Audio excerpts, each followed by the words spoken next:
Hello guys! Hello mga chismosa! Welcome again to another mini vlog. So ngayon, kami po ay babiyahe papuntang Iloilo at manggagaling ho kaming Batangas.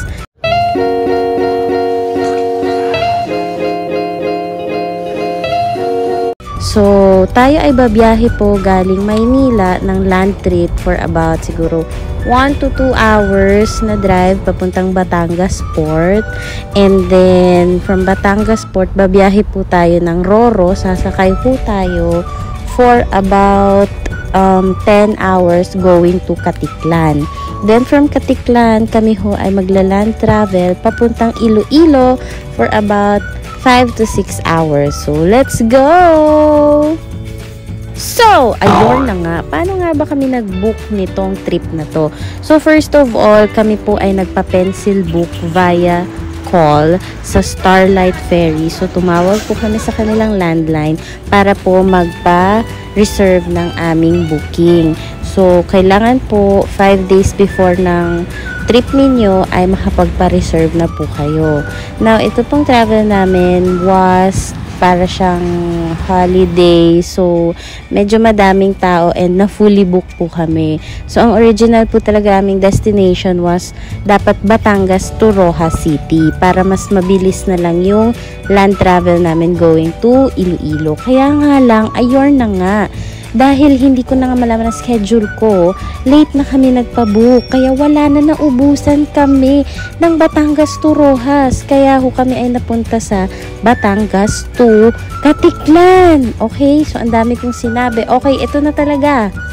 Schedule ng Batangas to Katiklan is daily. It's either 7 a.m. or 7 p.m. ang biyahe. So pipili lang kayo sa dalawang schedule. If gusto niyo naman ng Batangas to Rojas, meron din siyang daily pero every 4 p.m. lang. Now, pag Batangas to Katiklan, it will take you 10 hours while Batangas to Rojas, it will take you 18 hours. At saka syempre, mas mahal yung Batangas to Rojas kasi nga mas malayo siya. So ito sa video na ito, naguhuramintado na naman ng ate nyor. Dahil nga, ang gulo-gulo ng instructions ng Starlight Ferries kung saan ho kami pipila. Hindi na mo malaman na kailang U-turn na po kami. Pakiayos po, Senado! So, ito yung mga bus. Tapos, dito sa left side, dito kami sisingit dyan. Sana tama na to. Starlight, ayusin nyo! Ito na. Sana tama na itong papasukin namin. Ito, guys. So, eto na nga, guys. Habang inaantay namin ang pila dahil nakapila na kami papunta sa barko ng mga 5 p.m. Ang binayaran namin sa Roro is 15,950 kasama ang isang driver free.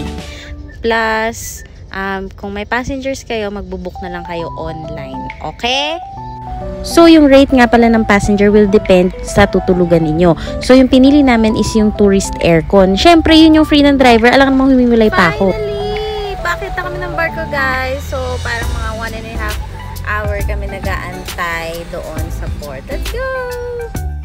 Here's the barko, guys, sa mga hindi nakakaalam, sa Roro po, isasakay ho ang sasakyan sa loob ng barko. Now, bago ho kami makasakay, inuuna po muna yung mga malalaking vehicles like bus, trucks, tapos huli na yung mga SUV at saka yung mga sedan. So, ayan na nakita nyo. After 2 hours of waiting sa pila, kaya pala ang tagal kasi inuuna nila yung mga bus. Tapos, huli kami. Guys, sa mga nagbabalak dyan na mag-travel, mas okay na dumiretso na kayo Batangas to Katiklan kaysa dumaan pa kayo ng Palapan at Bayan-Bayan. So, eto na nga, ang dami ko na namang sinasabi. Eto na yung aming tutulugan. Bale, bed bunk siya or double bed yung ibibigay sa iyo. Pero naka-aircon naman. Tapos, guys, grabe, sobrang lamig. Walang kumot. Kasi ang free lang pala neto is yung parang linen, yung bedsheet, ganon. Tapos, yung kumot, meron siyang bayad 75 pesos. And mga, I think, kumot. And then, meron siyang free dinner pala nakasama. Let's go. Guys, dito sa Starlight Ferries, pwede mag-inuman. O, tingnan nyo, open bar yan. Sino ka dyan? Nagbiyahe ka na, nalasing ka pa. Let's go! Yan, guys. So, aalis na ata kami. Nandito pala kami sa puwet ng barko. Ang Ang maganda dito guys sa Starlight Ferries is saktong 7:30 PM umalis talaga yung barko. So sakto din yung dating namin sa Katiklan nito ng alas 5 mamaya madaling araw. See you tomorrow 5 AM Katiklan. Let's go. Here's the free dinner. We have adobong chicken for 2. Alam nyo ba itong ulam namin na ito ay masarap. Kaya sulit na to sa binayad namin. At least may kasamang dinner, di ba? Wala nga lang tubig, so magbaon na lang kayo. Tapos wala ring mga water dispenser dito. Kaya magbaon kayo ng tubig at mga drinks, okay? Syempre, pagkatapos lumafang, anong gagawin? Matutulog. Good night. We're here na guys, Katiklan. And it's 5 AM in the morning. Let's go. Ngongo na naman ang mosang. Paano ba naman kalamig-lamig? Walang kumot. O, diba? Sakto 4:45 AM nandito na kami sa Katiklan. Ang galing nyo, Starlight Ferries. Gonna go out na. Let's go. Biyahe ulit kami ng 5 hours going to Iloilo. Grabe guys, yung temptasyon na gusto kong dumaan muna sa Boracay. Pero wala na nga kaming oras, kaya sa susunod na lang kami mangangarap. So, ito na nga guys, babaybayin na namin ang haba ng highway na to papuntang Iloilo. Alam nyo guys, mas okay talaga na bumiyahe sa gabi. Kasi yung 10 hours na haba na yun, itutulog nyo lang. Tapos pagising nyo, kulang pa nga yung tulog nyo. Nandito na kayo sa Katiklan, diba? Kaysa naman sa umaga kayo bumiyahe. Puyat-puyat kayo hanggang gabi. Eto na ang exciting part guys. Siyempre, hindi mabubuo ang biyahe nang hindi nasisiraan. Nag-blink yung battery namin, pero tinuloy namin. So, ayun na nga guys. We're here na in Pototan, Iloilo. At sa kasamaang palad, kami pa ay nasiraan. Hindi umaandar yung aming accelerator. Kasi kanina nga, nag-blink yung battery namin. So, chinek namin. Hindi naman namin alam kung anong mali. So, ayan, tumigil na. Hindi na siya umaandar. So, SOS kami sa kapatid ng aking hubby.